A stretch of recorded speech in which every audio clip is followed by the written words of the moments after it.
ಇದರಿಂದ ಅದಕ್ಕೆಲ್ಲ ಪ್ರೋತ್ಸಾಹಗಳು ಒಂದು ದೃಷ್ಟಿಯಿಂದ ಕಡಿಮೆ ಆಗ್ತಾ ಉಂಟು. ಅದರ ಜೊತೆಗೆ ಯಕ್ಷಗಾನವು ತನ್ನತನವನ್ನು ಕಳೆದುಕೊಂಡು ಅದೊಂದು ವೃತ್ತಿಯಾಗಿ ಇದೀಗ ಮೆರೆಯುತ್ತಿರುವಂತಹ ಸಂದರ್ಭವನ್ನು ಕೂಡ ಕಾಣ್ತೇವೆ. ವೃತ್ತಿ ಕಲಾವಿದರ ಮುಂದೆ ಇದನ್ನು ಹೇಳಿದ್ರೆ ಅಪಚಾರ ಆದೀತೋ ಏನೋ, ಆದ್ರೂ ಈ ಕಲಾರಂಗದಲ್ಲಿ ದುಡಿಯುವವನು ನಾನೊಬ್ಬನಾದ್ರಿಂದ ಒಂದು ರೀತಿಯ ವ್ಯತೆಯಿಂದ ಹೇಳ್ತಾ ಇದ್ದೇನೆ.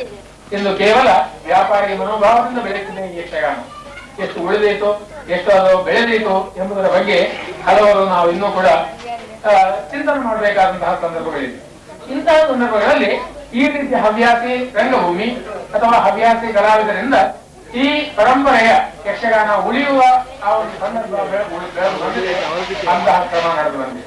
ಈ ದೃಷ್ಟಿಯಲ್ಲಿ ಶ್ರೀ ಬೆಳೆ ಸಹೋದರರು ಹಾಗೂ ಈ ಕಾರ್ಯಕ್ರಮ ಸಂಯೋಜಿಸಿದವರು ಇಂತಹ ಧಾರ್ಮಿಕ ಕಾರ್ಯಕ್ರಮ ಬೇಕು ಅಂತ ಯೋಜನೆ ಮಾಡಿದ್ದುಂಟು.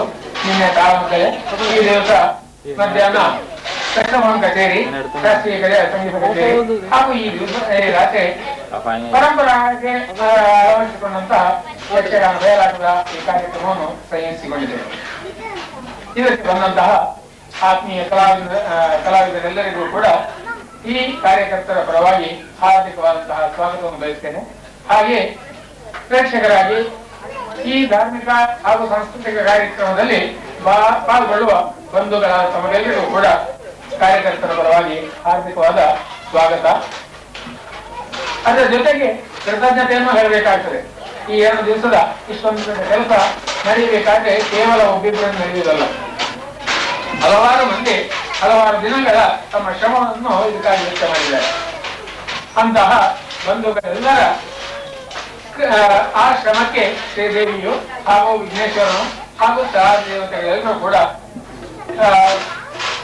ಅವರಿಗೆ ಶ್ರೇಯಸ್ಸನ್ನುಂಟು ಮಾಡಲಿ, ಅವರ ಯಾವತ್ತೂ ಇಚ್ಛೆಗಳನ್ನು ಈಡೇರಿಸಿ ಸಂಪತ್ತು, ಅಭಿವೃದ್ಧಿ ಇತ್ಯಾದಿಗಳನ್ನೆಲ್ಲ ಇಟ್ಟು ಅವರನ್ನು ಶ್ರೇಯಸ್ಸಿನಲ್ಲಿ ನಡೆಸಲಿ ಅಂತ ಹಾರೈಸುತ್ತಾ ಅವರೆಲ್ಲರಿಗೂ ಕೂಡ ಈ ಕಾರ್ಯಕರ್ತರ ಪರವಾಗಿ ಕೃತಜ್ಞತೆಯನ್ನು ಹೇಳುತ್ತಾ ಈ ದಿವಸದ ಈ ಕಾರ್ಯಕ್ರಮದ ಪಾಠಪರಿಚಯವನ್ನು ಮಾಡ್ತಾ ಇದ್ದೇನೆ.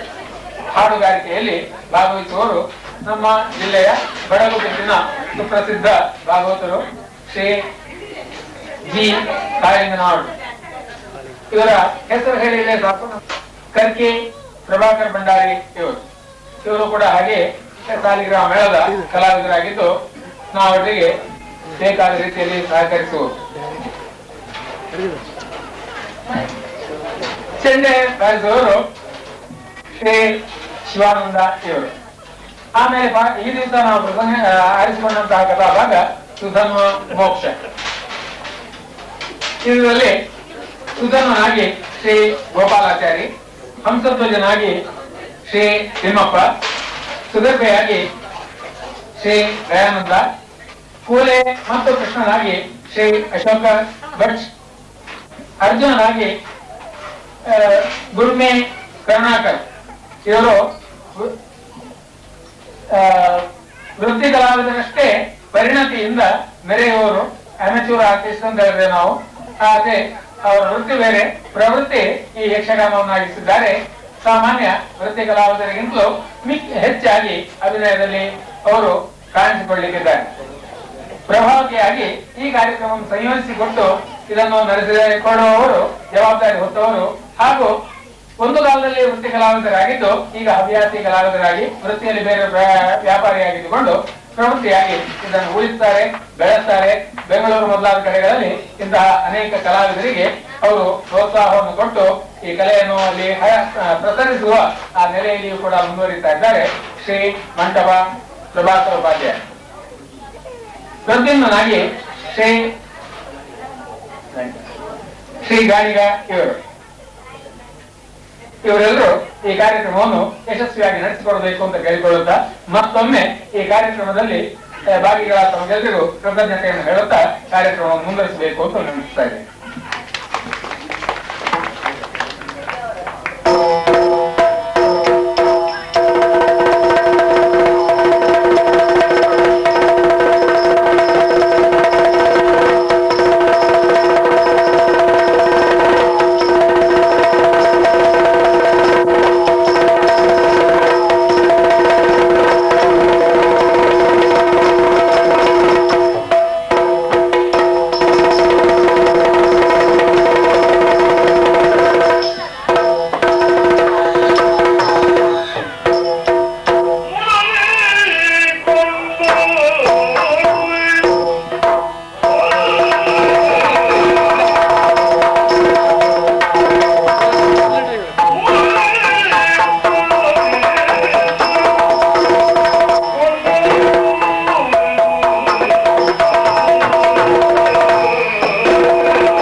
ಶಂಕುಧ್ವಜ, ನನ್ನ ಬದುಕಿನಲ್ಲಿ ಒಂದಲ್ಲ ಒಂದು ದಿವಸ ಶ್ರೀಹರಿಯನ್ನ ಕಾಣಬೇಕು ಎಂಬುದಾಗಿ ಸಂಕಲ್ಪಿಸಿಕೊಂಡವನು. ಅಂತಹ ಸಂಕಲ್ಪ ಈ ಹೊತ್ತು ಕೈಗೂಡುವಂತಹ ಸಂದರ್ಭ ಒದಗಿ ಬರ್ತಾ ಇದೆ. ಅದಕ್ಕೆ ಕಾರಣ ಏನು? ಹಸ್ತಿನಾವತಿ ಅರಸರಾದಂತಹ ಧರ್ಮರಾಯ ಗೋತ್ರ ಹತ್ಯೆಯ ನಿವಾರಣೆಗೋಸ್ಕರವಾಗಿ ಅಶ್ವಮೇಧವನ್ನ ಕೈಗೊಂಡಿದ್ದಾರಂತೆ. ಆ ಪ್ರಯುಕ್ತವಾಗಿ ಬಿಟ್ಟಿರುವಂತಹ ಅಶ್ವ ಈ ಹೊತ್ತು ನಮ್ಮ ಚಂಪಕಾನಾಡನ್ನ ಪ್ರವೇಶ ಮಾಡಿದೆ. ಈಗಾಗಲೇ ಬಂದಿರುವಂತಹ ಅಶ್ವವನ್ನು ಹಿಡಿತರಿಸಿ ಬಂಧಿಸಿದ್ದಾಗಿದೆ. ಆ ಕುದುರೆಯ ಹಣೆಯಲ್ಲಿ ಬರೆದಂತಹ ಲಿಖಿತ, ಬಲ್ಪುಳ್ಳವರು ಇದನ್ನ ಕಟ್ಟಿ ಹೋರಾಟವನ್ನು ಮಾಡಬೇಕು, ಅಲ್ಲದೇ ಇದ್ರೆ ಕಪ್ಪಗಾಣಿಕೆಯನ್ನು ಕೊಟ್ಟು ಪಾರ್ಥನ ಕಾಲನ್ನು ಹಿಡಿದು ಬದುಕಬೇಕು ಎಂಬುದಾಗಿ ಹೋರಾಟವನ್ನು ಮುಂದುವರಿಸಬೇಕು ಎನ್ನುವ ದೃಷ್ಟಿಯಿಂದ ಅಶ್ವವನ್ನು ಬಂಧಿಸಿದ್ದಾಗಿದೆ. ಕೇವಲ ಬಂದಿರುವಂತಹ ಅರ್ಜುನಲ್ಲಿ ಹೋರಾಟವನ್ನು ಮಾಡುವುದೇ ನಮ್ಮ ಉದ್ದೇಶ ಇರುವಲ್ಲ. ಶ್ರೀಹರಿಯ ದರ್ಶನಕ್ಕೋಸ್ಕರವಾಗಿ ನಮ್ಮದ್ದಾದಂತಹ ಹೋರಾಟ. ಇಲ್ಲಿ ಸೇರಿರುವಂತಹ ನಮ್ಮವರಿಗೆಲ್ಲವರಿಗೂ ಈ ವಿಷಯವನ್ನು ಕೇಳಿದಾಗ ಆಶ್ಚರ್ಯ ಉಂಟಾಗ್ತಾ ಇದೆ. ಬಂದದ್ದು 4 ಕಾಲಿನ ಒಂದು ಕುದುರೆ. ಈ ಕುದುರೆಯನ್ನ ಕಟ್ಟಿದ್ದಾರೆ ಶ್ರೀಹರಿಯನ್ನ ಕಾಣುವಂತಹ ಭಾಗ್ಯ ಎಂತು ಎಂಬುದಾಗಿ. ಬಂದಿರುವಂತಹ ಅಶ್ವ ಉಂಟಲ್ಲ, ಈ ಅಶ್ವದಿಂದಲೇ ಶ್ರೀಹರಿಯನ್ನು ಕಾಣುವಂತಹ ಸಾಧ್ಯತೆ ಉಂಟು. ಅದಕ್ಕಾಗಿ ಅಶ್ವವನ್ನು ನಾವು ಹಿಡಿತರಿಸಿ ಕಟ್ಟಿಸಿದ್ದೇವೆ. ಅಶ್ವವನ್ನು ಕಟ್ಟಿದ ಈ ಕಾಲದಲ್ಲಿ ಅರ್ಜುನನೊಡನೆ ಹೋರಾಟವನ್ನು ಮಾಡಬೇಕಾದ್ದು ನಮಗಿರುವಂತಹ ವಿಧಿ. ಹಾಗೆ ಹೋರಾಟವನ್ನು ನಾವು ಮುಂದುವರಿಸಿರುವಂತಾದ್ರೆ, ನಡೆಯುವಂತಹ ರಣದಲ್ಲಿ ಅರ್ಜುನನನ್ನ ಸೋಲಿಸಿರುವಂತಾದ್ರೆ ಆವಾಗ ಅರ್ಜುನನಿಗಾಗಿ ಆ ಶ್ರೀಹರಿ ಬಂದೇ ಬರುತ್ತಾನೆ. ಹೇಗೆ ಮಗುವೊಂದು ಆಡುತ್ತಿರುವಾಗ ಧೂಳಿನಲ್ಲಿ ಬಿದ್ದು ಅಮ್ಮ ಎಂಬುದಾಗಿ ಕೂಗಿದ್ರೆ ತಾಯಿಯಾದವಳು ತನ್ನೆಲ್ಲ ಕೆಲಸವನ್ನು ಬದಿಗಿರಿಸಿ ಓಡೋಡಿ ಹೋಗಿ ಮಗುವನ್ನು ಅಪ್ಪಿಕೊಳ್ಳುತ್ತಾಳೆಯೋ, ಅದೇ ರೀತಿಯಲ್ಲಿ ಈ ಅರ್ಜುನನಿಗಾಗಿ ಆ ದೇವರಾದಂತಹ ಕೃಷ್ಣ ಅನುಭವಿಸುವುದಲ್ಲ, ಅವನ ಪಾದದಲ್ಲಿ ನಮ್ಮ ತಲೆಯನ್ನ ಚಾಚುವುದು ಮಾತ್ರ ಅಲ್ಲ, ಬಂದಿರುವಂತಹ ಶ್ರೀಹರಿಗೆ ನಮ್ಮ ತನು ಮನವನ್ನು ಅರ್ಪಿಸುವುದರ ಮೂಲಕವಾಗಿ ಶಾಸ್ತ್ರೀಯರಾದಂತಹ ನಾವು ಹೋರಾಟದಿಂದಲೇ ಶ್ರೀಹರಿಯನ್ನ ಕಾಣುವಂತಹ ಈ ಸೌಭಾಗ್ಯ ತಾನಾಗಿ ಒದಗಿ ಬಂದಿದೆ. ಈ ಸದಾವಕಾಶವನ್ನ ಕಳೆದುಕೊಳ್ಳಬಾರದು ಎನ್ನುವ ಉದ್ದೇಶದಿಂದಲೇ ಈಗಾಗಲೇ ಅಶ್ವವನ್ನು ಬಂಧಿಸಿದ್ದಾಗಿದೆ. ಇನ್ನು ಮುಂದೆ ನಮ್ಮವರಿಗೆಲ್ಲ ನಾನು ಮಾಡುವಂತಹ ಆಜ್ಞೆಯನ್ನು ಗೊತ್ತುಂಟಾ? ಈ ಕಾಲದಲ್ಲಿ ಶ್ರೀಹರಿಯನ್ನ ಕಾಣುವುದಕ್ಕಾಗಿ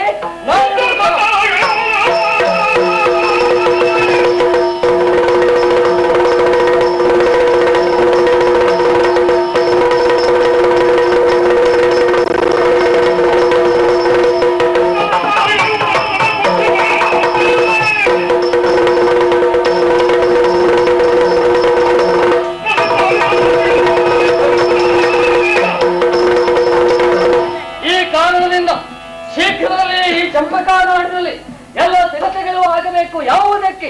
ಯುದ್ಧವನ್ನು ಮಾಡುವುದಕ್ಕೋಸ್ಕರವಾಗಿ ಬಂದರು. ಕೇವಲ ನಮ್ಮ ಮೈಯ ತ್ರಾಣವನ್ನು ಪ್ರದರ್ಶಿಸುವುದಕ್ಕಾಗಿ ಅಲ್ಲ, ಬದುಕಿನಲ್ಲಿ ಶ್ರೀಹರಿಯನ್ನ ಕಂಡು ಬದುಕನ್ನ ಕೃತಾರ್ಥರಾಗಿ ಮಾಡಿಕೊಳ್ಳಬೇಕಾದಂತ ವಿಷಯದಲ್ಲಿ ಯಾರಾದ್ರೂ ಹಿಂದುಳಿದ್ರು ಅಂತಾದ್ರೆ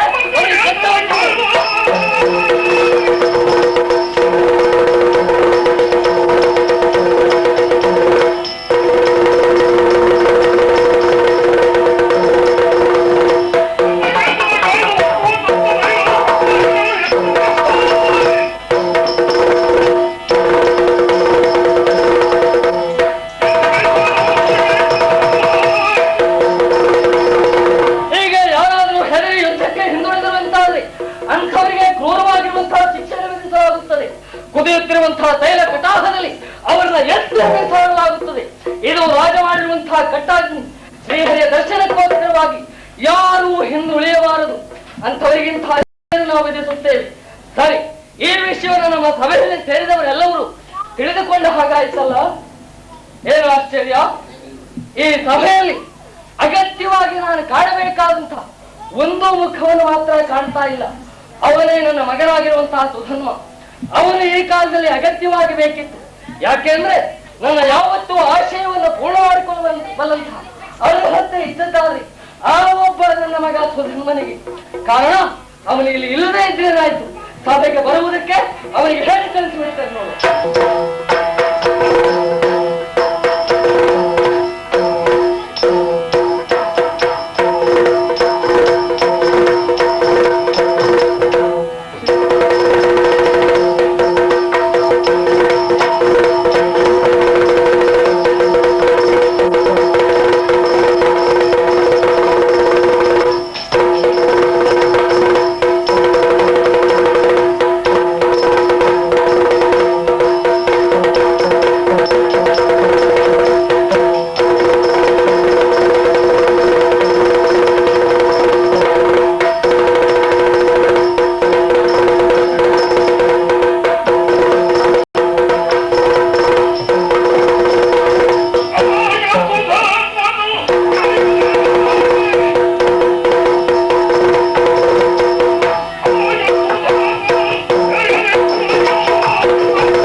ಬಡತನ ಇಲ್ಲ. ಸಾಧ್ಯವೇ? ವರ್ತಮಾನ ಕಾಲದಲ್ಲಿ ಆ ಹೆಸರನ್ನ ಸಾರ್ಥಕಗೊಳಿಸಿಕೊಂಡಂತಿದ್ರೆ ಒಬ್ಬ ಕುಂತಿಯ ಪುತ್ರ ಪಾರ್ಥ ಹಿಡಿದ ಧನಸ್ಸಿನಿಂದ ಭಗವತ್ ಪ್ರಸನ್ನತೆಯನ್ನ ಸಾಧಿಸಿಕೊಂಡಂತ ಮಹಾನುಭಾವ ತ್ರಿಲೋಕ ಸಾಹಸಿ ಪಾರ್ಥ ಅಂತವನ ಆದರ್ಶ ಎನ್ನುವುದು ನಮ್ಮಂತವರ ಬದುಕಿಗೆ ಆದರ್ಶಪ್ರಾಯವಲ್ಲವೇ? ಬಹಳ ಕಾಲದಿಂದ ಯೋಚನೆ ಮಾಡುತ್ತೆ. ತಂದೆ ತಾಯಿಗಳ ಪ್ರೀತಿ ವಾತ್ಸಲ್ಯಕ್ಕೆ ಮಾತನಾಡುವಂತಹ ನನ್ನನ್ನ ಸುಧರ್ಮನೆಂದೇ ಕರೆದರು. ಕೇವಲ ಅಂಕಿತ ನಾಮ ಆಯ ಹೊರತು ಅನ್ವರ್ಥವಾಗಲಿಲ್ಲ. ಆಗ ಬೇಕಾದ್ರೆ ಅವಕಾಶವನ್ನ ಕಾಯ್ತಾ ಇದ್ದೆ. ಇಂದು ಬಂದಲ್ಲ ಅವಕಾಶ, ಹರಿ ತಂದ ಹರಿಯ ಕಾರಣದಿಂದ ಚತುರ್ಭುಜದ ಹರಿಯನ್ನ ಕಾಣುವ ಸುಯೋಗವು ಪ್ರಾಪ್ತವಾಗಿದೆ. ನನ್ನ ತಂದೆ ನನಗೆ ಸೇನಾ ನಾಯಕತ್ವವನ್ನು ಒಪ್ಪಿಸಿಕೊಟ್ಟಿದ್ದಾರೆ. ನನ್ನ ಮುಂದಾಳತನದಲ್ಲಿ ನಡೆಯಬೇಕಾದಂತಹ ಸಮರಕ್ಕೆ ಆಶೀರ್ವಾದವನ್ನು ಅಪ್ಪಣೆಯನ್ನು ಕೊಟ್ಟು ಕಳುಹಿಸಿದ್ದಾರೆ. ಅಪ್ಪನ ಅಪ್ಪಣೆ ಮಾತ್ರ ಇದ್ರೆ ಸಾಕು, ಮುಖ್ಯವಾಗಿ ನನ್ನ ಜನ್ಮದಾತೆಯ ಆಶೀರ್ವಾದ ಬೇಕು. ನಡಿತೇನೆ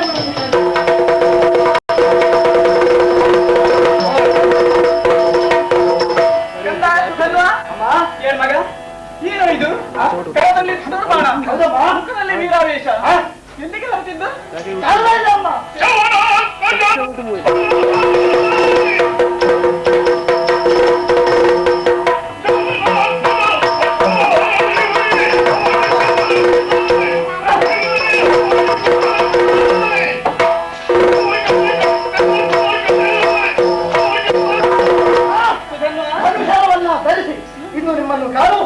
ಅನಿವಾರ್ಯತೆ ಬಂದದ್ದು ಕಾರಣ ಇಲ್ಲದೆ ಇಲ್ಲಮ್ಮ. ಯಾಕೆ? ವಿಶೇಷ ಒಂದು ನಮ್ಮ ಚಂಪಕಾರದಲ್ಲಿ ನಡೆದು ಹೋಗಿದೆ. ಯಮನಿಗೆ ಕಂಡನಂತೆ, ಧರ್ಮರಾಜನಂತೆ, ಹಸ್ತಿನಾವತಿ ಅಧಿಕಾರಿಯಂತೆ ಗೋತ್ರ ಹತ್ಯೆಯ ನಿವಾರಣಾರ್ಥವಾಗಿ ಅಶ್ವಮೇಧ ಎಂಬ ಅಧ್ವರವನ್ನ ಕೈಗೊಂಡಿದ್ದಾನಂತೆ. ತುರಗವನ್ನ ಪೂಜಿಸಿ ಇಳೆಗಾಗಿ ಬಿಟ್ಟಿದ್ದಾನಂತೆ. ಆ ತುರಗ ತಿರುಗುತ್ತಾ ನಮ್ಮೂರಿಗೆ ಬಂದಿದೆ. ಅದನ್ನ ನಮ್ಮಪ್ಪ ಕಟ್ಟಿದ್ದಾನೆ. ಅದರ ಹಣೆಯಲ್ಲಿ ಏನಿತ್ತು ಗೊತ್ತಾ? ಪರಾಕ್ರಮ ಉಳ್ಳವರು ಕುದುರೆಯನ್ನ ಕಟ್ಟಬೇಕು, ಯುದ್ಧ ಮಾಡಬೇಕು ಎಂದು. ಅದಕ್ಕಾಗಿ ಸನ್ನದ್ಧನಾಗಿರುವಂತವ ನಾನು. ನೀನೀಗ ಯುದ್ಧಕ್ಕೆ ಹೊರಟಿದ್ದೆ? ಹೌದಮ್ಮ. ಕುದುರೆಯ ರಕ್ಷಣೆಗಾಗಿ ಯಾರು ಬಂದಿದ್ದಾರೆ?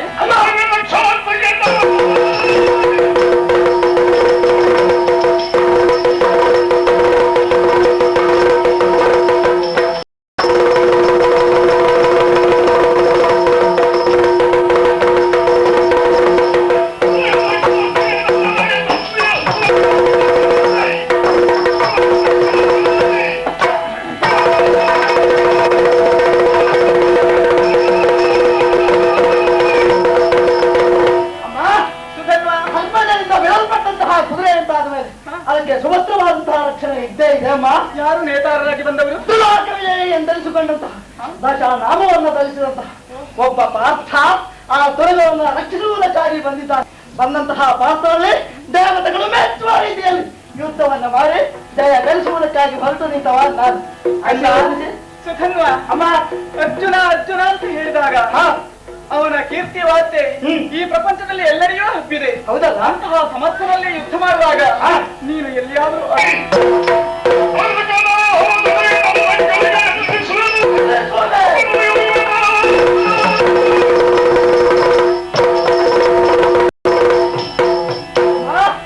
ಹೆತ್ತವರಿಗೆ ಹೇಗೆ ಅನ್ನುವುದು ಎಂಬಂತಹ ನಿಜ ಮಾತಿನ ಅರ್ಥವನ್ನ ಇಂದು ಕಂಡುಕೊಂಡರಮ್ಮ. ಯಾವ ಎತ್ತರಕ್ಕೆ ಬೆಳೆದು ನಿಂತಹ ಮಗ ಈ ರೀತಿ ರಣೋತ್ಸಾಹದಿಂದ ಮುನ್ನುಗ್ಗುತ್ತಿರುವಾಗ ಮಗನ ಬಗ್ಗೆ ನಿಮಗೆ ಎಂತಹ ವಾತ್ಸಲ್ಯ! ಪಾರ್ಥನ ಸಮ್ಮುಖದಲ್ಲಿ ಅಳುತ್ತಿರಕ್ಕಿಲ್ವೇ ಅಂದು. ಅಮ್ಮ, ಅಳುಕದ ಹಾವಾದೊಳಗೆ ನಾನಕ್ಕೆ ಅವನನ್ನು ಅನುಸರಿಸಿ ಬಂದಂತಹ ಆ ವೀರ ಪಟು ಪಟರಿಗೆ ಸಾಕೆನಿಸುತ್ತೇನೆ ಸಂಸಾರ ವಿಭ್ರಮವನ್ನ ಬಿಟ್ಟು ಬಿಡಿಯುತ್ತೇನೆ. ಕಂದ, ಅಮ್ಮ, ನಿನ್ನ ಪರಾಕ್ರಮದ ಮೂಲಕವಾಗಿ ಪಾರ್ಥನನ್ನು ನೀನು ಯುದ್ಧದಲ್ಲಿ ಸೋಲಿಸಬಹುದು. ಖಂಡಿತ. ಆದರೆ ಅಷ್ಟಕ್ಕೆ ಸೀಮಿತವಾಗಿಲ್ಲ. ಅವನ ಹರಿವನ್ನಂತೂ ಆ ಕೃಷ್ಣ ಬಂದ್ರೆ ಏನ್ ಮಾಡ್ತಿ?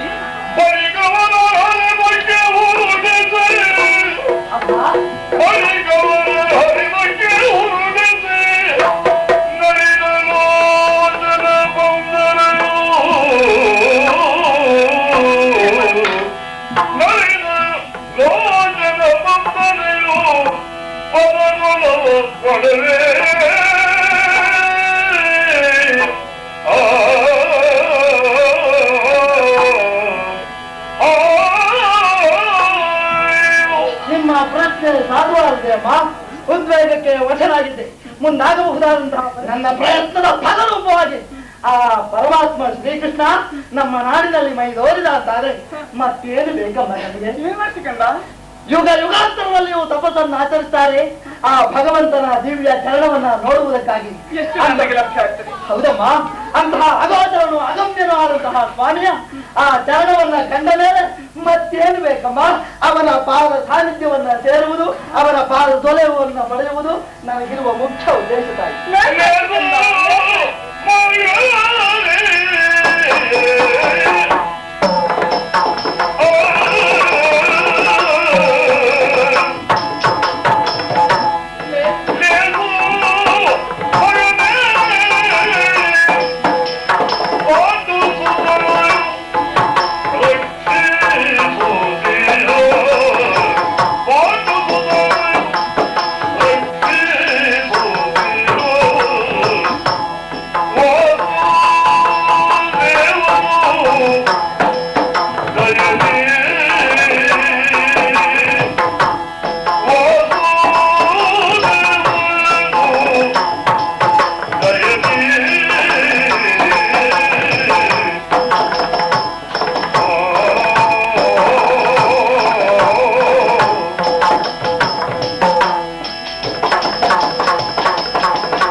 ಮನಸ್ಸಿಗೆ ಸಂತೋಷವಾಯಿತು, ಲೇಸಾಯ್ತು ಕಂದ, ಲೇಸಾಯ್ತು. ಆಗಲ್ಲಮ್ಮ, ಯಾಕೆಂದ್ರೆ ಈ ಪ್ರಪಂಚದಲ್ಲಿ ಪ್ರಖ್ಯಾತವಂತಹ ಪಾಂಡವರಿದ್ದಾರೆ.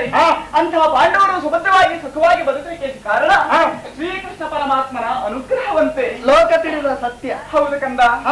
ಆದರೆ ಆ ಕುಂತಿದೇವಿ ಅಂತಹ ಪುಣ್ಯಾತ್ಮೆ ನೋಡು, ಆ ಪಾಂಡವರು ಅಂತಹ ಭಾಗ್ಯವಂತರು ನೋಡು. ಕ್ಷಣಕ್ಕೂ ಪರಮಾತ್ಮನ ದಯೆ, ಆ ಪರಮಾತ್ಮನ ಕರುಣೆಗೆ ಒಳಗಾದವರು. ಆದ್ರೆ ಕಂದ, ಏನಮ್ಮ, ನನ್ನ ಮನಸ್ಸಿನಲ್ಲಿ ಒಂದು ಆಸೆ ಇದೆ. ನೀನು ಯುದ್ಧ ಮೂಲಕವಾಗಿ ಆದರೂ ಆ ಪಾತ್ರನನ್ನು ಸೋಲಿಸಿ ಪರಮಾತ್ಮನನ್ನು ನೋಡುವಂತಹ ಭಾಗ್ಯ ನೀನು ಪಡೆಯಬಹುದು. ಆದ್ರೆ ನನ್ನ ಈ ಚರ್ಮಚಕ್ಷುಗಳಿಂದ ಆ ಪಾಂಡವರನ್ನು ಕಾಪಾಡುವಂತಹ ಪರಮಾತ್ಮನನ್ನು ಒಂದು ಸಾರಿ ನೋಡಬೇಕು ಎನ್ನುವಂತಹ ಆಸೆ ಇದೆ. ಆ ಆಸೆ ಇರುವಂತಹ ಕಾರಣ ಹೇಗೆ ಕಂದ?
ಅಂದ್ರೆ 5 ಮಂದಿಗೆ ಜನ್ಮವಿದ್ದಂತಹ ನಿಮಗೆ ಪರಮಾತ್ಮನನ್ನು ನೋಡುವ ಅವಕಾಶವಿದ್ದು ತನಕ ಸಿಗಲಿಲ್ಲ ಎಂದು ಅದು ಒಂದು ಆಸೆ ಇದೆ ಕಂದ. ನಿಮ್ಮ ಜ್ಯೇಷ್ಠ ಪುತ್ರ ಈ ಸುಧನ್ವ ನಿಮಗೆ ಭರವಸೆ ಮಾತನ್ನು ಕೊಡ್ತಾ ಇದ್ದೇನಮ್ಮ. ಹೇಗೆ? ಆ ಶ್ರೀಕೃಷ್ಣವನ್ನು ಬರೆಸುವ ಉಪಾಯ ನಾನು ಚೆನ್ನಾಗಿ ಬಲ್ಲೆ. ಹೇಳು ಹೇಳು. ಕೃಷ್ಣ ಪಾರ್ಥರ ಸಂಬಂಧ ಎಂದರೆ ತಾಯಿ ಮಗುವಿನ ಸಂಬಂಧ ಅಮ್ಮ. ಹೌದು. ಮಗು ಆಳುವುದಕ್ಕೆ ಪ್ರಾರಂಭಿಸಿತು, ತಾಯಿ ಯಾವುದೇ ಕಾರ್ಯದಲ್ಲಿ ನಿರತರಾಗಿರಲಿ ಆ ಉದ್ಯೋಗವನ್ನು ಅಲ್ಲಿಯೇ ಬಿಟ್ಟು ಓಡಾಡಿ ಬಂದು ಮಗುವನ್ನ ಸಂತೈಸ್ತಾಳೋ ಇಲ್ವೋ. ಹ ಕೊಟ್ಟಿಗೆಯಲ್ಲಿ ಕಟ್ಟಿದಂತಹ ಕರು ಹಸುವೆಯಿಂದ ಅಂಬ ಎಂದು ಕೂಗಿದಾಗ ಎಲ್ಲಿಯೋ ಹೊಲದಲ್ಲಿ ಮೇಯ್ತಿರಬಹುದಾದಂತಹ ಹಸು ಅದರ ಧ್ವನಿಯನ್ನ ಕೇಳಿ ಓಡೋಡಿ ಬರ್ತದೆ ಇಲ್ವೋ. ಬರ್ತದೆ. ಹಾ, ಈ ಕೃಷ್ಣಾರ್ಜುನರ ಸಂಬಂಧ ಇದ್ರೆ ಹಾಗೆ ಇಂದು ತುರಗರ ರಕ್ಷಣಾರ್ಥವಾಗಿ ಬಂದಂತಹ ಆ ಪಾತ್ರನನ್ನ ಶರಣಾಗತದಿಂದ ನೋಯಿಸಿದೆ ಅಂತಾದ್ರೆ ಅವನನ್ನ ರಕ್ಷಿಸುವುದಕ್ಕಾಗಿ ಶ್ರೀಕೃಷ್ಣ ಸ್ವಾಮಿ ನಮ್ಮೂರಿಗೆ ಖಂಡಿತ ಬರ್ತಾನೆ. ಆಗ ನಿಮ್ಮ ಕಣ್ತುಂಬ ನೋಡಿ ಸಾರ್ಥಕವನ್ನು ಬಂದ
ಪಾರ್ಥನ ಹರಿಭವನ್ನಂತೂ ಶ್ರೀಕೃಷ್ಣ ಪರಮಾತ್ಮ ಬಂದೇ ಬರ್ತಾನೆ. ಹೌದಮ್ಮ.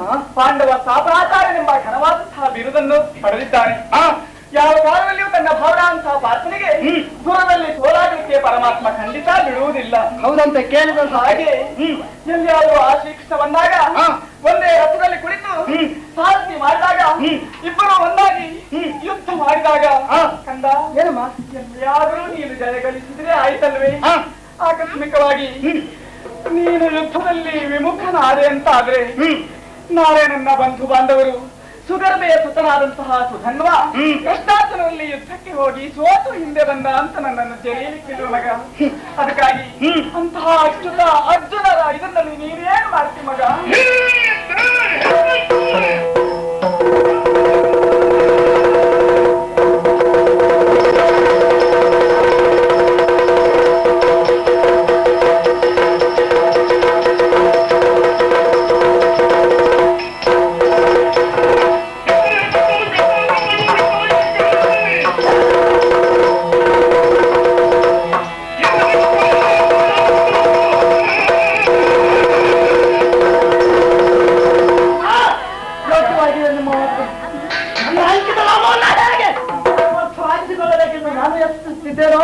ಹಾಗೆ ನಿಮ್ಮ ಅಂಕಿತ ನಾಮ ಸುಗರ್ಭ ಆ ಹೆಸರಿನ ಸಾರ್ಥಕತೆಯನ್ನ ಕಂಡುಕೊಳ್ಳಬೇಕಾದ್ದು ನಿಮಗೂ ಕರ್ತವ್ಯ ಅಮ್ಮ. ಕೇವಲ ಮಕ್ಕಳನ್ನ ಹೆತ್ತವರಿಗೆ ತಾಯಿತನ ಸಾರ್ಥಕವಾಗುವುದಿಲ್ಲ, ಸಾರ್ಥಕ ಪುತ್ರರನ್ನ ಹೆತ್ತರೆ ಮಾತ್ರ ತಾಯಿತನ ಸಾರ್ಥಕ. ಆ ದಿಸೆಯಲ್ಲಿ ನಿಮ್ಮ ಒಲವು ಸಾರ್ಥಕ ಎಂದೆನಿಸಿಕೊಳ್ಳಬಹುದಾದಂತ ಈ ಸುಪುತ್ರನನ್ನೇ ಹರಿದಿದ್ದೇನೆಂಬ ಭರವಸೆ ನಿಮಗಿರ್ಲಿ ಅಮ್ಮ. ಅಚ್ಯುತನ ಎದುರಿನಲ್ಲಿ ಮತ್ತೊಬ್ಬರಿಗೆ ಜಯ ಸಿಕ್ಕಿದೆ ಖಂಡಿತ ಸಿಗಲಿಕ್ಕಿಲ್ಲ. ಎಂದ ಮಾತ್ರಕ್ಕೆ ಅದಕ್ಕೆ ರೀತಿಯಿಂದ ನಿಮ್ಮ ಮಗ ಹಿಂಜರಿದ್ದಾನೆಂದು ಭಾವಿಸಬೇಡಿ. ಅದೇ ಯೋಚನೆ ನನಗೆ. ಹಿಂದೆ ಉಳಿಯಲಿದ್ದಾನೆ ನಿಮ್ಮ ಮಗ ನಾನಲ್ಲ, ಹೆಚ್ಚಾಗಿ ಶ್ರೀ ಹರಿಯನ್ನು ನಂಬಿದ ಭಕ್ತರೇ ನಾನಲ್ಲ. ಆಗ್ಲಿಂತೆ ನಾವು ನಂಬಿದಂತಹ ನಮ್ಮ ಆರಾಧ್ಯ ದೇವತೆ ಆ ಶ್ರೀಕೃಷ್ಣ ಪರಮಾತ್ಮ ಇಲ್ಲಿಗೆ ಬಂದಾಗ ಸಂತೋಷದಿಂದ ನಾವು ಅನುಭವಿಸೋಣ. ಆದಷ್ಟು ಬೇಗ ಆಶ್ಚರ್ಯ ಆಗಿರ್ಬೋದು. ಆಶ್ಚರ್ಯ ಅಂದ್ರೆ ಈ ಅಣ್ಣನ ಮುಖಕ್ಕೆ ಒಮ್ಮೆ ಮಂಗಳಾರತಿ ಮಾಡ್ಬೇಕು ಅಂತ ಯೋಚನೆ ಮಾಡ್ತಿದ್ಯಾ ಕಾಣ್ತದೆ. ನೀನಂತಲ್ವೇ ಲೋಕದ ಎಲ್ಲಾ ತಂಗಿಯರು ಅಷ್ಟೇ. ಸಂದರ್ಭ ಸಿಕ್ಕಿದ್ರೆ ಅಣ್ಣನ ಮುಖಕ್ಕೆ ಹಾ ನನಗೀಗ ಅರ್ಥ ಆಯ್ತು. ಅಣ್ಣ ನೀನು ಯುದ್ಧಕ್ಕೆ ಹೋಗುದು ಬೇಡ, ಬಿಲ್ ಮಾಡಕೊಂಡು ನಾನೇ ಹೋಗ್ತೇನೆ ಅಂತ ಅದಲ್ವಾ? ಮತ್ತೇನು ಅಲ್ಲ, ನಾನು ಕ್ಷತ್ರಿಯ ಬಂದವಳೆ ಇನ್ನಾಗ್ಲಿಕ್ಕಿಲ್ಲ. ನೀನು ಎಷ್ಟೊಂದು ನನ್ನ ತಂಗಿ ಮತ್ತೆ ಅದನ್ನ ಹೇಳಿಕ್ ಬಂದದ್ದಲ್ಲ. ಮತ್ತೆ ನಿನ್ನಲ್ಲಿ ಒಂದು ವಿಷಯವನ್ನ ಹೇಳಿ ಒಂದು ಬೇಡಿಕೆಯನ್ನ ಬೇಡಿ ಹೋಗೋಣ ಅಂತ ಬಂದೆ. ವಿಷಯ ಉಂಟ ಬೇಡ ಅಣ್ಣ. ಒಂದು ಸಾಮಾನ್ಯರು ಅಲ್ಲ ಅಣ್ಣ.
ಆ ದಂಡಿನ ನೇತಾರತ್ವವನ್ನು ವಹಿಸಿಕೊಂಡು ಬಂದಂತಹ ವ್ಯಕ್ತಿ ಸಾಮಾನ್ಯರವನು ಅಲ್ಲವಂತೆ.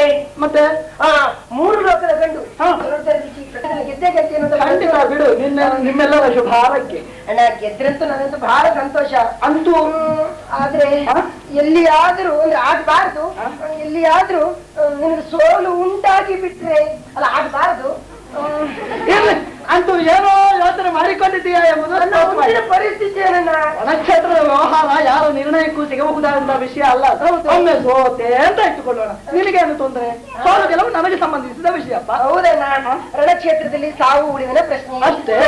ಪ್ರಶ್ನೆ ತನ್ನ ಪಾಲಿಗಾದ್ರೂ ಈ ತಂಗಿ ತಲಗಿಸಿ ಏನು ಅಲ್ವೇ ನಿನಗೆ ತಲಗಿಸಿ ಅಣ್ಣ ಉಂಟು. ನಾನು ಮೊದಲಿದ್ದಾಗಿ ಇದ್ದೇನೆ ನೋಡಿ. ಈಗ ಇಲ್ಲಪ್ಪ, ಬಹಳ ಎತ್ತರ ಬೆಳೆದಿದ್ದೀಯ ನೀನು. ನಿನ್ನ ಹತ್ರ ಬೆಳೆದಿದ್ದೇನೆ. ಒಂದು ವ್ಯವಸ್ಥೆ ಮಾಡ್ಬೇಕಾಗ್ತದೆ ಮತ್ತೆ ಯೋಚನೆ ಮಾಡುದು ಅಣ್ಣ. ಹೌದು, ಇಂದಲ್ಲ ನಾಳೆ ಮದುವೆಯಾಗಿ ನನ್ನ ಗಂಡನ ಕೈ ಹಿಡಿದು ನಾನು ಅವ್ರ ಮನೆಗೆ ಹೋಗ್ಲೇಬೇಕಲ್ಲ. ಗಂಡನ ಕೈ ಹಿಡ್ಕೊಂಡೆ ಹೋಗುದು, ಮತ್ತೆ ಯಾರ ಕೈ ಹಿಡ್ಕೊಂಡು ಹೋಗ್ಲಿಕ್ಕೆ ಆಗುದಿಲ್ಲ. ಆಗ ಅಲ್ಲಿಗೆ ಹೋಗ್ತೇನೆ. ಅಲ್ಲಿ ಯಾರಿರ್ತಾರೆ? ನನ್ನ ಮಾವ ಅತ್ತೆ ಇರ್ತಾರೆ, ನನ್ನ ಭಾವ ಮೈದನ್ರು ಇರ್ತಾರೆ, ಅತ್ತಿಗಳು ಇರ್ತಾರೆ. ಇಲ್ಲದೆ ಹೋದ್ರೆ ನೀನು ಅವರು ಮತ್ತು ಗೋವಿಂದ. ನಿನ್ನಂತ ಅಣ್ಣ ಇರೋ ನನ್ನ ಭವಿಷ್ಯ ತುಂಬಿದ ಕುಟುಂಬಕ್ಕೆ ಕೊಡ್ಬೋದು. ನನಗೂ ಅದೇ ಆಸೆ ತಂಗಿ. ಅಲ್ಲದೆ ನೋಡು, ಅಲ್ಲಿ ಎಲ್ಲರೂ ಒಳ್ಳೆಯವರಾಗಿದ್ರೆ ಆ ಪ್ರಶ್ನೆ ಬೇರೆ. ನೋಡು, ನನಗೆ ಸಿಗುವಂತ ಅತ್ತಿಗೆ ಒಳ್ಳೆಯವರಾದ್ರೆ ತಲೆ ಬಿಸಿಯೇ ಇಲ್ಲ. ಎಲ್ಲಿಯಾದ್ರೂ ಜಗಳ ಗಂಟೆ ಅತ್ತಿಗೆ ಸಿಕ್ಕಿ ಬಿಟ್ರೆ ನನಗೆ ಆ ಮಟ್ಟಿಗೆ ಹೆದರಿಕೆ ಇಲ್ಲ. ನನ್ನ ತಂಗಿಯು ಜಗಳಕ್ಕೆ ನಿಂತು ಅಂತ ಕಡಿಮೆ ಆಗ್ಲಿಕ್ಕಿಲ್ಲ. ನೋಡು, ನಾನಾಗಿ ತಲೆ ಮಾಡುವಳಲ್ಲ, ಅವಳಾಗಿ ಬಂದ್ರೆ ಬಿಡ್ಬೋದ ಹೇಳು? ಮರ್ಯಾದೆ ಪ್ರಶ್ನೆ ಹಾಕಿದ್ದೀನಿ. ನಿನ್ನ ತಂಗಿ ಅಲ್ವಾ ನಾನು? ಮತ್ತೆ ನನ್ನ ತಂಗಿ ಅಂತ ಕರೆದು ನಿನ್ ಜಗಳ ಅಣ್ಣ. ಆಗ ಜಗಳದ ಮಧ್ಯೆ ಆಕೆ ಏನಂತ ಚೇಡಿಸ್ತಾಳೆ? ಏನ್ ಹೇಳಿ? ಯಾರು? ರಣಕ್ಷೇತ್ರದಿಂದ ಓಡಿ ಬಂದ ಹೇಳಿಸುವುದನ್ನು ತಂಗಿಯಲ್ಲಿಕ್ಕಿದೆ ನನ್ನ. ಆ ಮಟ್ಟನ ಕೇಳಿ ಹೇಗೆ ಸಹಿಸುವುದು ಸಾಧ್ಯ ಹೇಳು? ಕಷ್ಟ. ಸಹೋದರಿ, ಮದುವೆ ಆಗುವುದು ಯಾವಾಗಲೋ ಏನು, ಹೋಗುವುದು ಯಾವ ಗಂಡನ ಮನೆಗೋ ಏನು, ಅಂತೂ ದೂರದ ಯೋಚನೆಯನ್ನ ಈಗಲೇ ನೀನು ತಂದುಕೊಂಡಿಯಲ್ಲ. ಎಲ್ಲ ತಂಗಿಯರಾಗಿ ದುರಾಲೋಚನೆ ಅಲ್ಲ. ಊರಿನ ಹೆಣ್ಮಕ್ಕಳಿರುವುದು ದುರಾಲೋಚನೆ. ನನ್ನ ತಂಗಿಗೆ ದೂರದ ಆಲೋಚನೆ. ಸಹೋದರಿ, ಬಹಳ ಯೋಗ್ಯವಾಯ್ತು. ಏನ್ ಮಾಡೋಣ ಹೇಳು? ಎಲ್ಲ ತಂಗಂದರು ಇಷ್ಟು ಹೇಳಲಿಕ್ಕೆ ಕಲ್ತಿದ್ದಾರೆ ತಂಗಿ. ಅಂದ್ರೆ ನಾಳೆ ಆಗಬಹುದಾದಂತಹ ಗಂಡಾಂತರವನ್ನ ಹೇಗೆ ಎದುರಿಸ್ಲಿ ಅಂತ ಮಾಡ್ಬೇಡ ಅಂತ. ಹೌದು, ಮುಂದೆ ಏನ್ ಮಾಡ್ಬೇಕು ಅಂತ ಹೇಳಿದ್ರೆ ಕೇಳಿದ್ರೆ ಹೇಳಲಿಕ್ಕೆ ಯಾರಿಗೂ ಬರುದು. ಏನು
ಎನ್ನುವುದನ್ನು ಗೊತ್ತಿದೆ.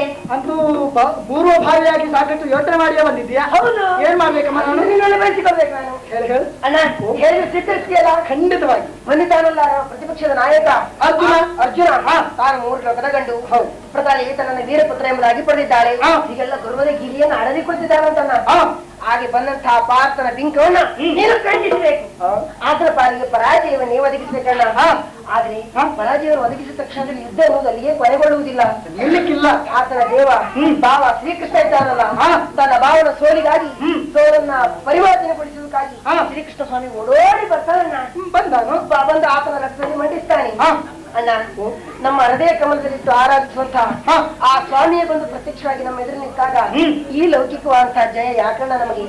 ನಮ್ಮ ತನು ಮನವನ್ನ ಆತನ ಪಾದ ಕಮಲದಲ್ಲಿ ಅರ್ಪಿಸಿ ನಮ್ಮ ಈ ಜೀವನವನ್ನು ಧನ್ಯವಾಗಿಸಿಕೊಳ್ಬೇಕು ಎನ್ನುವುದಾಗಿ ನನ್ನ ಅಭಿಪ್ರಾಯ. ಸಹೋದರಿ, ನಿನ್ನ ಮಾತನ್ನು ಮನಸ್ಸನ್ನು ಗ್ರಹಿಸಿದ್ರೆ ಆಗಬಹುದಾದಂತಹ ಆನಂದಕ್ಕೆ ಭಾರವೇ ಇಲ್ಲದಂತಾಗಿದೆ ತಂಗಿ. ಕೇವಲ ನೀನು ಆಡಿದಂತಹ ಮಾತಲ್ಲ, ಬದುಕಿನ ಸಾರ್ಥಕಕ್ಕಾಗಿ ಆಡುತ್ತಿರುವಂತಹ ಮಾತೆಂಬುದು ಸ್ಪಷ್ಟವಾಯಿತು. ನಿನ್ನ ಅಭಿಲಾಷೆ ಎಂದರೇನು? ನಮ್ಮ ಚಂಪಕರ ನಾಡಿನ ಪ್ರತಿಯೊಬ್ಬ ನಾಗರಿಕನ ಅಭಿಲಾಷೆಯೂ ಇದೇ ಆಗಿದೆ. ಪರಮಾತ್ಮನ ಪಾದವನ್ನ ಕಾಣಬೇಕು, ಬದುಕಿನ ಸದ್ಗತಿಯನ್ನ ಕಾಣಬೇಕು ಎಂದು. ಸಹೋದರಿ, ಹಿರಿಯ ಕಿರಿಯರ ಶುಭ ಹಾರೈಕೆಯಿಂದ ನೀನು ಹೇಳಿದಷ್ಟನ್ನು ಖಂಡಿತವಾಗಿಯೂ ಮಾಡ್ತೇನೆ. ಈ ಚಂಪಕಾವತಿ ನಾಡಿನ ಪ್ರಜೆಗಳೆಲ್ಲರ ಹಾರೈಕೆ ಅಷ್ಟೇ ನನ್ನ ಶುಭ ಹಾರೈಕೆ. ಅದೇ ನಿನಗೆ ಶ್ರೀರಕ್ಷೆ ಆಗಿರಲಿ. ಇದಕ್ಕೆ ನನ್ನ ಪ್ರಯತ್ನ ಏನು ಬೇಕಿಲ್ಲಮ್ಮ. ನಿಮ್ಮೆಲ್ಲರ ಹಾರೈಕೆ ಭಗವಂತನನ್ನು ಇಲ್ಲಿಗೆ ಖಂಡಿತವಾಗಿ ಹೇಳಿ ತರಿಸ್ತದೆಯಲ್ಲ. ಮಂಗಳ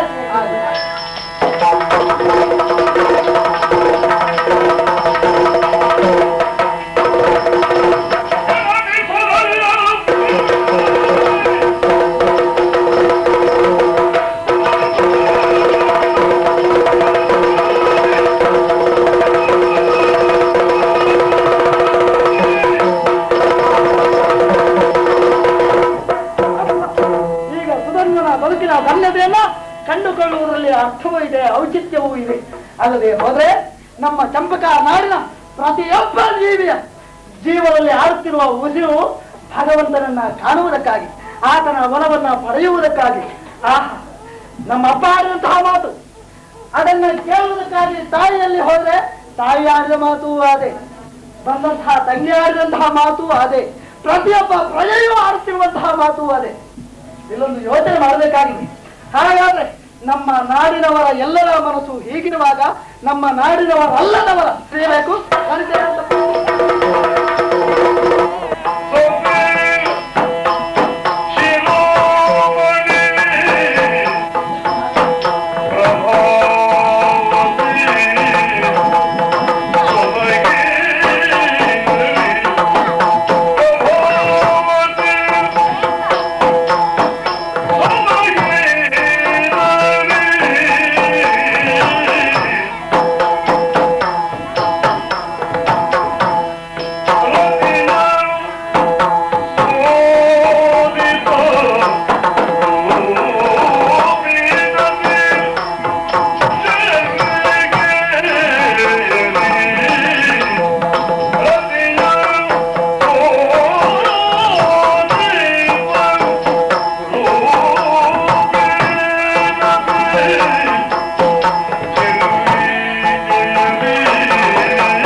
ಎಲ್ಲರೂ ಆಶ್ಚರ್ಯಪಟ್ಟಿರಬೇಕು.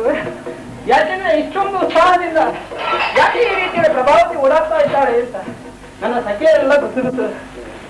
ಎಲ್ಲರೂ ಪಡಿತಾರೆ, ಎಲ್ಲರೂ ಅದನ್ನ ಇಷ್ಟಪಡ್ತಾರೆ. ಕೇವಲ ಇಷ್ಟಪಟ್ಟ ಮಾತ್ರಕ್ಕೆ ಬದುಕು ಸಾರ್ಥಕ ಅಂತ ಅನಿಸಿಕೊಳ್ಳುವುದಿಲ್ಲ. ಈ ಚಂಪಕಾ ನಾಡಿನ ಪ್ರೀತಿಯ ಸೊಸೆಯಾಗಿ ಸುಧರ್ಮ ಮಹಾರಾಜನ ಸಾಧರ್ಮಿಯಾಗಿ ಬರಲು ಬಂದವಳು ನಾನು. ನನ್ನ ಸುಖಕ್ಕೆ ಯಾವುದೇ ರೀತಿಯಲ್ಲಿ ಕುಂದುಕೊರತೆಯನ್ನ ನಾನು ಇದುವರೆಗೆ ಕಂಡುಕೊಂಡವಳಲ್ಲ. ಆದ್ರೆ ಬದುಕಿನಲ್ಲಿ ಹೆಣ್ಣು ಜೀವನ ಅಂತ ಸಾರ್ಥಕ ಅಂತ ಅನಿಸಿಕೊಳ್ಳಬೇಕಿದೆ. ಒಂದು ಮಗುವಿನ ತಾಯಿ ಆಕೆ ಆಗಬೇಕು. ಅಲ್ಲಿಗೆ ಆಕೆಗೆ ಜೀವನದಲ್ಲಿ ಸಾರ್ಥಕ್ಯ, ಆ ಜೀವನದ ಪರಿಪೂರ್ಣತೆ ಅಂತ ಆಗುವುದು. ಯಾಕೆಂದ್ರೆ ಇನ್ನೊಬ್ಬ ತೋಳ ತೆಕ್ಕಿಯಲ್ಲಿ ನಡೆದಾಡುತ್ತಿರುವ ಮಗುವನ್ನ ಕಂಡಾಗ ಯಾವ ಹೆಣ್ಣಿಗೆ ತಾನೊಂದು ಮಗುವನ್ನ ಬಯಸುವುದಕ್ಕೆ ಇಷ್ಟಪಡುವುದಿಲ್ಲ. ಎಲ್ಲ ಹೆಣ್ಣು ಮಕ್ಕಳು ಇಷ್ಟಪಡುವಂತಹ ವಿಚಾರ. ಅದರ ಕಡೆಗೆ ಶುಭ ರಾತ್ರಿ ಈ ಸಮಯದಲ್ಲಿ ನನ್ನವರನ್ನ ಕಾಣುವುದಕ್ಕಾಗಿ ಮಂಗಲ ಸ್ನಾನವನ್ನು ಮಾಡಿ ಮುಗಿಸಿದಂತಹ ನಾನಿಂದು ಅವರ ಬರನಿರೀಕ್ಷೆಯಲ್ಲಿ ಇದ್ದವಳು. ಬಂದಂತಹ ಅವರನ್ನ ಯಾವತ್ತೂ ನಾನು ಆಧರಿಸುವವಳು. ಯಾವಾಗಲೂ ಹೇಳುವುದಿದೆ, ಪ್ರಭಾವತಿ ನೀನು ಎಷ್ಟು ಚಂದ ಕಾಣುತ್ತೀಯೇ ಅಂತ ಹೇಳುವುದಂಟು. ಆದ್ರೆ ಇವತ್ತಿನ ಚಂದ ಹಾಗಲ್ಲ. ಬೇಕಾದಂತಹ ಅಲಂಕಾರಗಳನ್ನೆಲ್ಲ ಮಾಡಿಕೊಂಡಿದ್ದೀನಿ.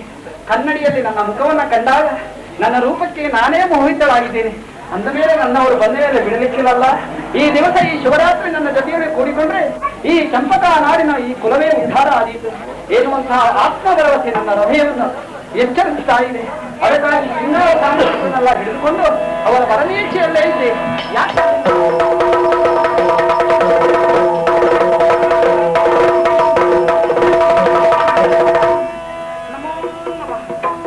ಬರಬೇಕು, ಹೀಗೆ ಹೀಗೆ ಬನ್ನಿ.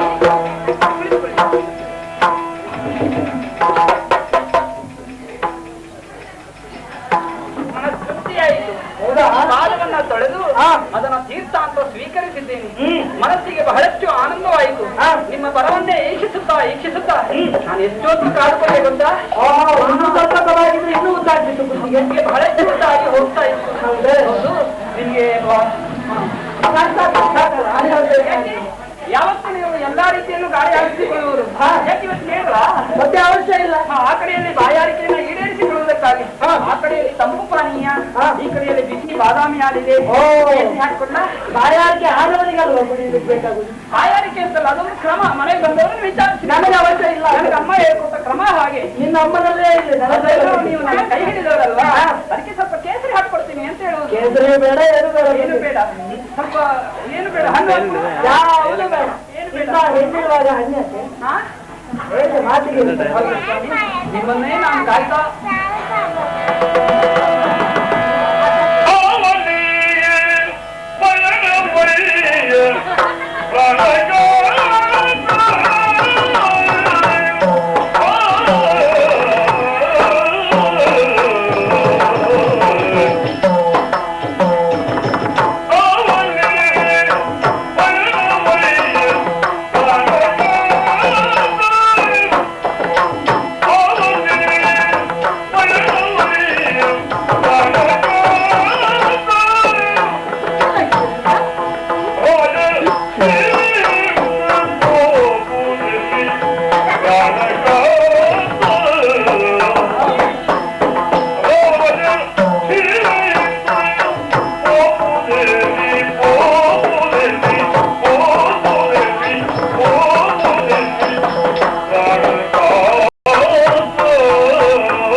ಸ್ವಂತ ಹೆಂಡತಿಗೆ ಆಶ್ಚರ್ಯವಾದದ್ದು ನನಗಂತೂ ಪರಮಾಶ್ಚರ್ಯ. ಜೊತೆಗೆ ಅನುಮಾನ.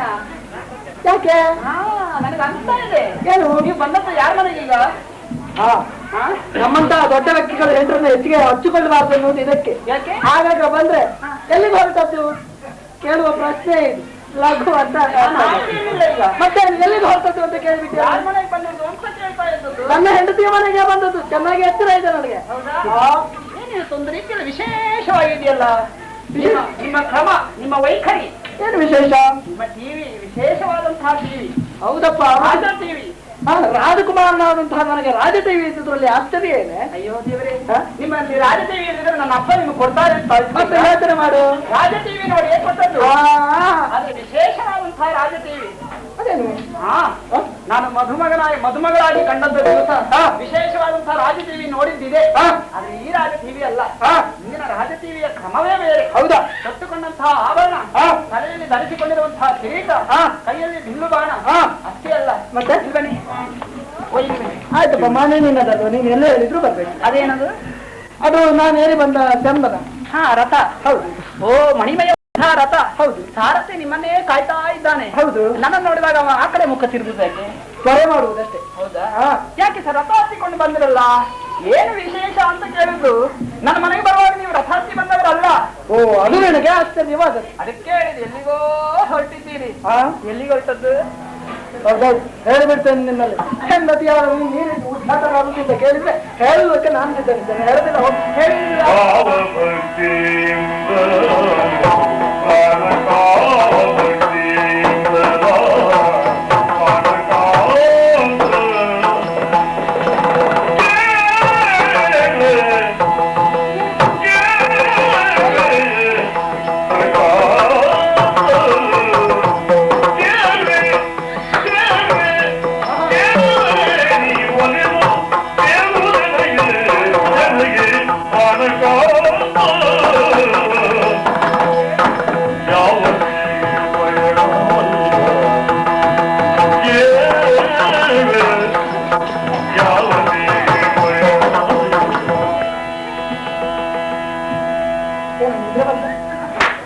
ನಿದ್ರೆ ಇಷ್ಟೆಲ್ಲ ನೀವು ಕೆರಳಿಸಿದ ಮೇಲೆ ನಿದ್ರೆ ಬರುವುದುಂಟ ಇನ್ನು ಮತ್ತೆ?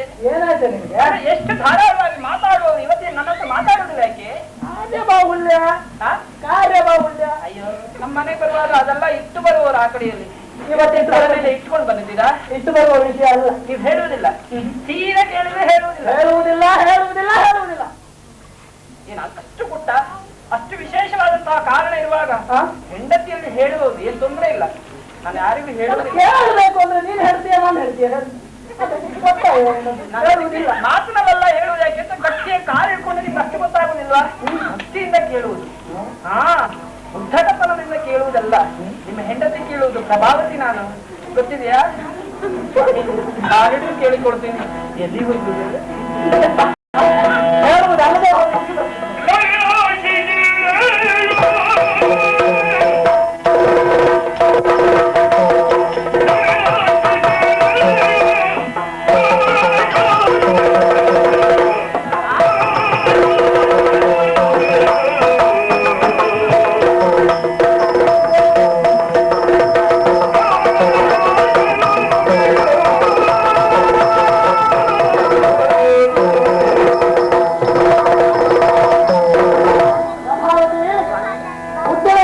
ಹೇಳುವುದಕ್ಕಾಗಿಯೇ ಇಲ್ಲಿಗೆ ಬಂದವ ನಾನು. ಅಷ್ಟೆಲ್ಲ ಸುದ್ದಿ ಬೆಳೆಸುವುದು ಯಾಕೆ? ಬನ್ನಿ ಕೂತ್ಕೊಳ್ಳೋಣ, ಮಾತಾಡಿ. ಯಾವುದೇ ವಿಷಯವನ್ನಾಗಲಿ ಕೇಳಬಹುದಾದಂತಹ ವ್ಯಕ್ತಿಗೆ ಆಸಕ್ತಿ ಬೇಕು. ಆಸಕ್ತಿಯ ತೀವ್ರತೆಯಲ್ಲಿ ಹೇಳಿದ್ರೆ ಮಾತ್ರ ಹೇಳಿಕೆ ಒಂದು ಅರ್ಥ ಅಂತ ಬರ್ತದೆ. ಒಟ್ಟಾರೆ ಕೇಳುವುದು ಇಷ್ಟ ಇರ್ಲಿಕ್ಕಿಲ್ಲ, ಹೇಳುವುದು ಬಿಡ್ಲಿಕ್ಕಿಲ್ಲ. ಒಟ್ಟು ನಿಮ್ಗೆ ಹೇಳುವುದಕ್ಕೆ ಮನಸ್ಸುಂಟು. ಅರ್ಥ ಆಯ್ತಾ ಅಂತ ನನ್ನ ಆಸಕ್ತಿಯನ್ನು ಕೇಳಿಸಿದ್ದು. ಹೌದಾ? ನಿನ್ನ ಆಸಕ್ತಿ ಇರಬಹುದು, ನನಗೆ ಈಗ ಗೊತ್ತಾಯ್ತು. ಎಲ್ಲಿಗೆ ಹೋಗ್ಬೇಕು? ಹೌದಾ? ಹೌದಾ? ಯುದ್ಧಕ್ಕೆ. ಯುದ್ಧ? ಎಲ್ಲಿಗೆ? ಯಾರಲ್ಲಿ? ಅದು ಗೊತ್ತಿಲ್ಲ ನನಗೆ. ಮೂರು ವಿಜಯ ಅಂತ ತಿಳಿದುಕೊಂಡಿರಬಹುದಾದಂತ ಪಾರ್ಥನ ಯುದ್ಧಕ್ಕಾಗಿ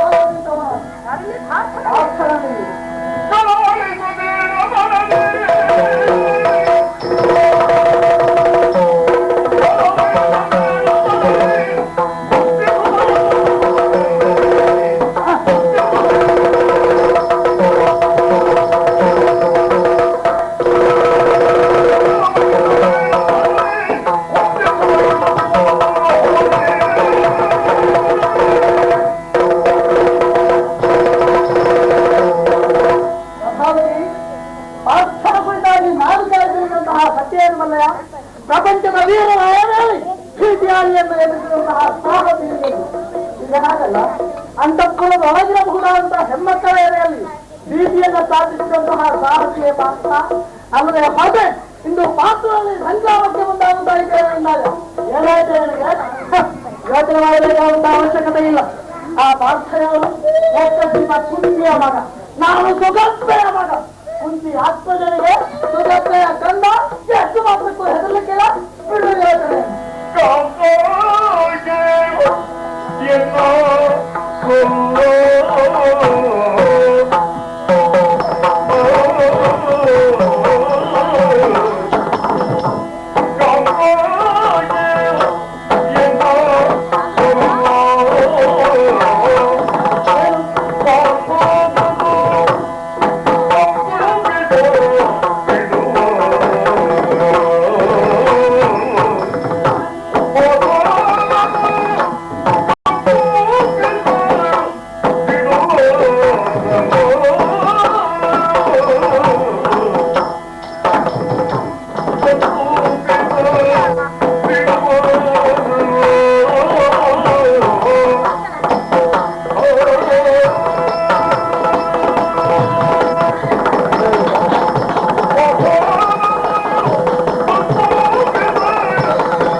ಹೆದರುವಷ್ಟು ಹೇಳಿ ನಾನಲ್ಲ.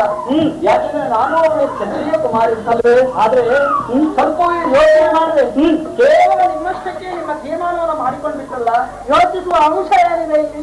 ಬೇಕಾದಷ್ಟಿದೆ. ಏನು ನೀವು ಹೊರಟಿರುವುದು ಯಾರಲ್ಲಿ? ಅರ್ಜುನನಲ್ಲಿ ಭೂಲೋಕದ ಗಂಡುಗಳಲ್ಲಿ ಪ್ರಾರ್ಥನಾ ಜೊತೆಯಲ್ಲಿ ಯುದ್ಧ. ಹೌದಪ್ಪ. ಏನು ಗೊತ್ತಿದೆ ನಿಮ್ಗೆ ವಿಚಾರ? ನನ್ನೊಂದೇ ತಾಯಿ ಹೆತ್ತ ಮಗ ಆತ, ಅದು ಗೊತ್ತಿದೆ ನನಗೆ. ಮತ್ತೇನು ಆದರೂ ಲೋಕದಲ್ಲಿ ಆತನ ಹೆಸರೇಳಿದ ಕ್ಷಣವೇ ಎಲ್ಲರೂ ಭಯವೆತ್ತಿ ಬೀಳುತ್ತಾರೆ. ಅಷ್ಟೇ ಅಲ್ಲ, ಒಂದು ವೇಳೆ ನೀವು ಹೇಳಿದ ಹಾಗೆ ಆತನೊಬ್ಬನ ಜೊತೆಯಲ್ಲೇ ಯುದ್ಧ ಮಾಡಿದ್ರೆ ಯುದ್ಧ ಅಲ್ಲಿ ನಿಲ್ಲುವುದಿಲ್ಲ. ಆತನ ಸಹಕಾರಕ್ಕೆ ಶ್ರೀಕೃಷ್ಣನ ಒಲುಮೆ ಆತನಿಗಿದೆ. ಒಂದು ವೇಳೆ ನಿಮ್ಮ ಜೊತೆಯಲ್ಲಿ ಯುದ್ಧ ಮಾಡುವಾಗ ಆತನ ಜೊತೆಯಲ್ಲಿ ನಿನಗೆ ಗೆಲುವು ಸಿಗಬಹುದು. ಆ ಕೃಷ್ಣ ಇದ್ದಾನಲ್ಲ, ಜೊತೆಗೆ ಬರ್ತಾನೆ. ಜೊತೆಗೆ ಬಂದ